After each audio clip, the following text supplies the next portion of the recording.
bakal bawain cerita tentang kisah semut dan belalang. Aku Kak Rani sebagai semut. Dan aku Kak Olin sebagai belalang.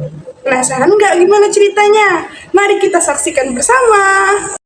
Di suatu hutan, hiduplah seekor semut yang sangat rajin dan juga gigih. Namun, di sisi lain, hidup juga seekor belalang yang pemalas.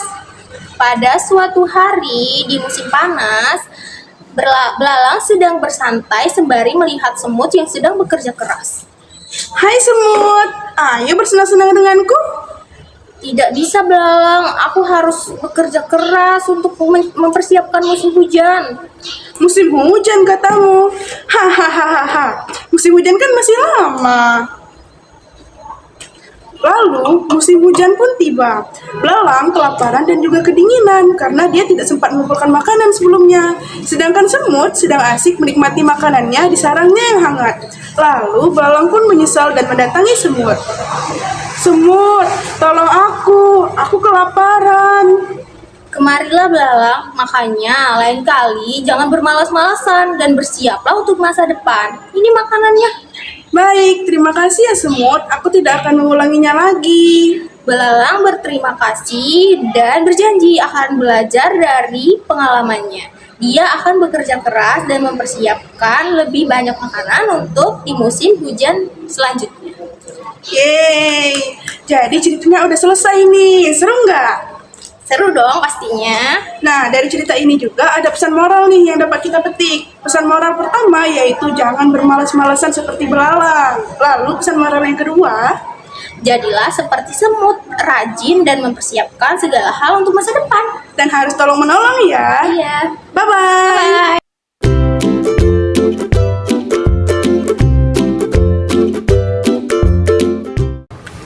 Halo semuanya, tadi kita udah dengar cerita nih.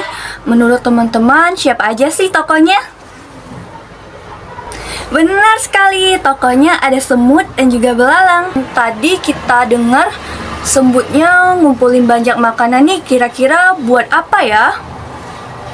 Benar sekali, semut mempersiapkan diri buat musim hujan. Tadi dalam cerita, belalangnya kelaparan pas musim hujan. Kenapa sih belalangnya bisa kelaparan? Benar sekali, karena belalang tidak mempersiapkan diri untuk musim hujan.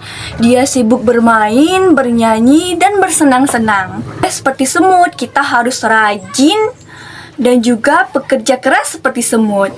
Oke?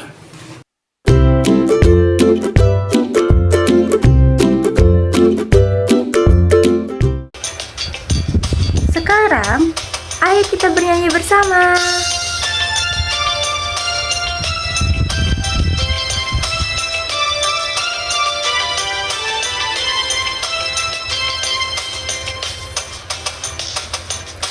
Semut rajin kerja, kumpulkan makanan.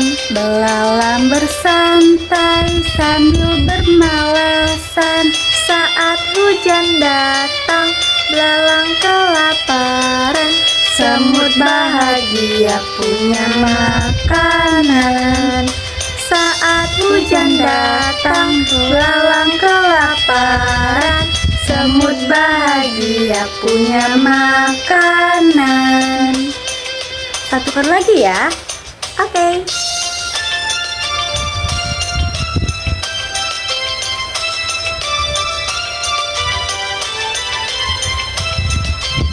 Ayo kita mulai.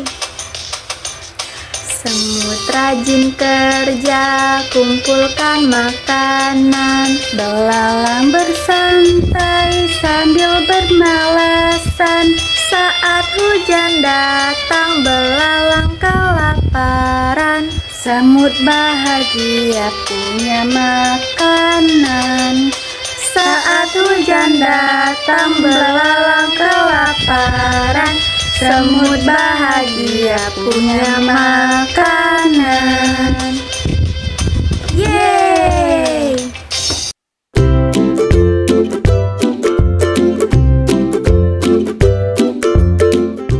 Halo teman-teman, di sini kita akan mengenal mengenalkan hewan-hewan kecil yang ada di sekitar kita, yaitu hewan belalang dan juga semut, bersama Kak Ulan dan juga Kak Renata. Selamat menyaksikan. Halo. Ini belalang. Apa ya warna belalang? Ya, benar. Belalang warnanya hijau. Belalang memiliki tubuh yang ramping dan juga memiliki kaki belakang yang panjang. Belalang suka melompat dengan tinggi dengan kakinya yang kuat. Yuk kita tirukan belalang melompat. 1, 2, 3, lompat. Sekali lagi ya. 1, 2, 3, lompat. Belalang biasanya hidup di daun. Belalang bisa terbang dengan sayapnya. Belalang juga suka makan daun hijau. Jadi teman-teman, belalang itu hewan yang pandai melompat dan terbang. Yuk kita bergerak seperti belalang yang lincah. Sampai jumpa.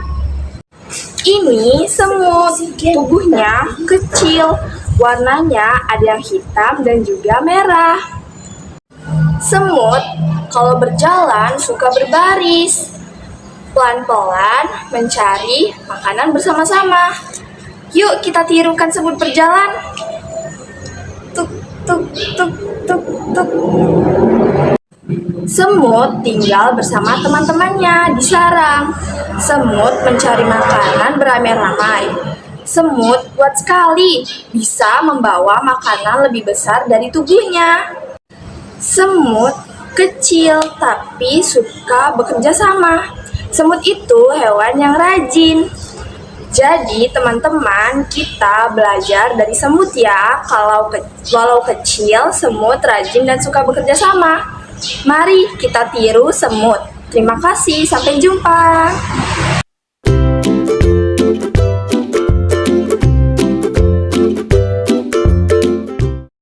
Hai teman-teman. Kalian tahu kan kita bernapas menggunakan oksigen? Nah, oksigen itu berasal dari tumbuhan.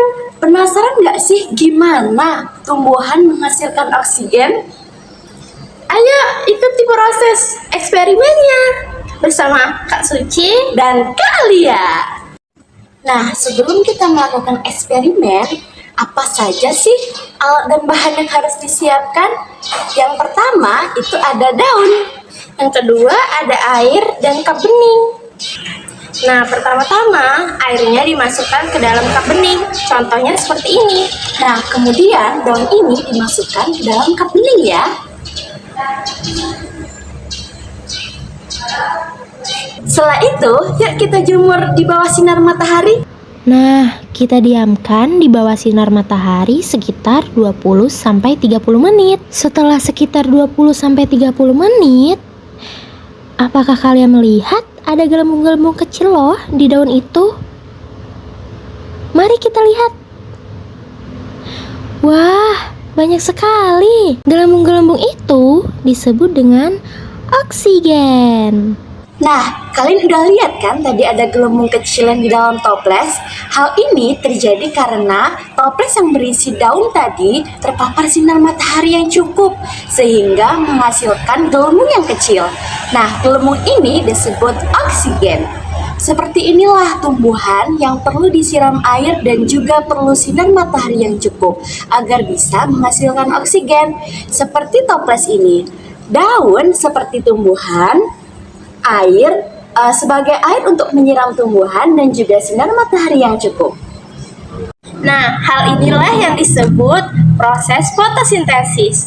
Tumbuhan bukan hanya menghasilkan oksigen, tetapi juga tempat tinggal dan tempat mencari makanan bagi hewan seperti belalang dan semut, serta berbagai hewan lainnya.